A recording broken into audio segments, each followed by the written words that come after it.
Hi everybody, I'm Tiger9, and this video is a continuation of my vlog about walking the Camino de Santiago in Spain in May 2022.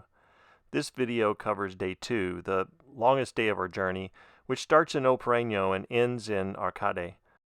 There are many paths that make up the Camino, but my group, which I'll call the Fine Fellows of Galicia, walked over 100 kilometers from Valencia, Portugal, on the border with Spain, to Santiago de Compostela, to visit the reputed burial place of St. James the Great, one of the apostles of Jesus Christ. My story begins on the morning of the 24th at a cozy bed and breakfast known as Casa Orcozón in the outskirts of the city of Oporreño. This fine and rustic steading is run by a kind, blonde-headed lady named Isabella, who made us feel at home right away. This day would be the second longest of our trek and notable for a few unexpected turn of events.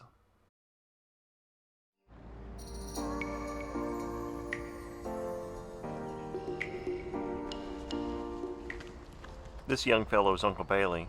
He's a quiet, likable former prosecutor who walks with a steady pace and shares my love of history and adventure sports.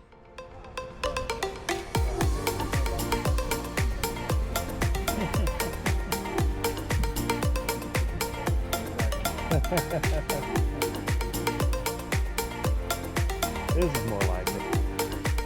It's pretty obvious. Yeah. My amigo in the red pack is Alejo, a native Colombian. His mastery of Spanish was immensely valuable along the way, especially when things didn't go as planned. Affable and chatty, Alejo proved to be a delightful companion on our long journey.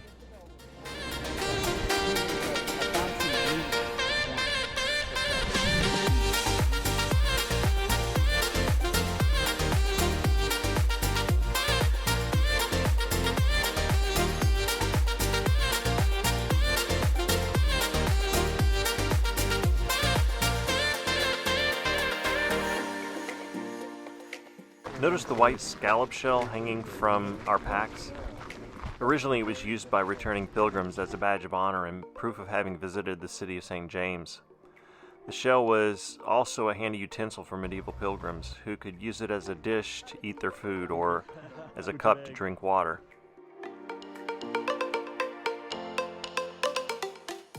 That blue sign up ahead with the scallop shell marks the path all up and down the Camino. Jack rounded out our party with his easygoing manner and love of travel. As a professor at Cornell University, his knowledge of history, architecture, flora, and fauna was truly an asset on our journey.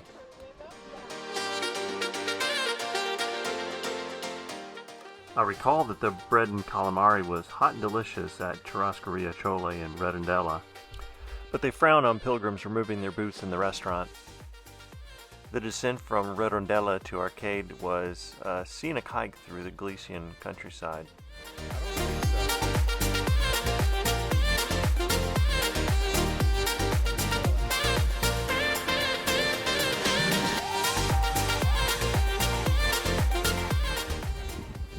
The cafe options in Redondela were plentiful.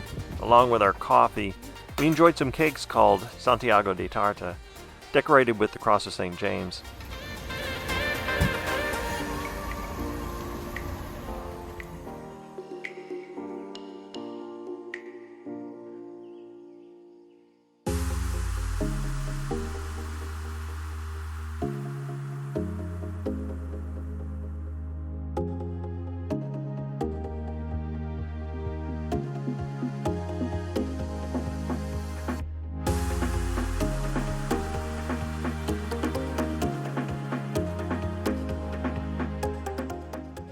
Only 50 miles to go, you guys.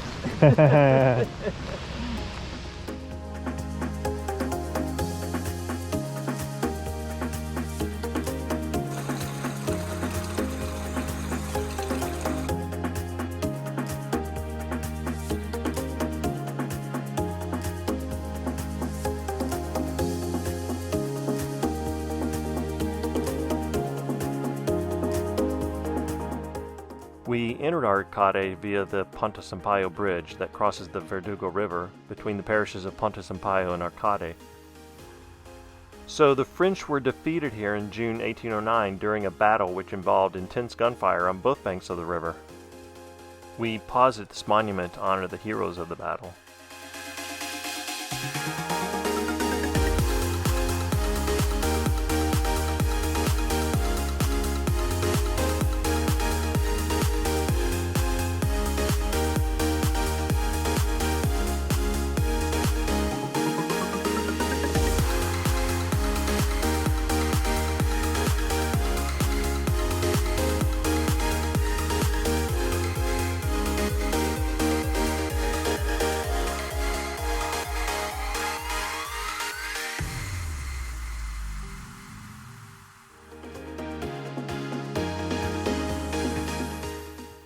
Here is where we missed the turnoff to our hotel.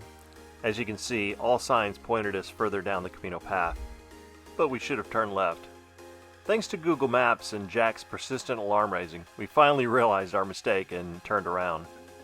One of the pitfalls of reserving hotels in advance is that your meals are scheduled at a certain time, and circumstances like ours can make one late for supper.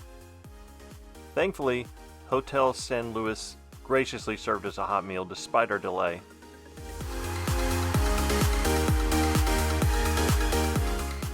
Thank you so much for taking the time to watch my vlog about the Camino de Santiago Portuguese. Your support and interest means so much to me. I hope you found the journey captivating, and I appreciate you being part of this experience with me.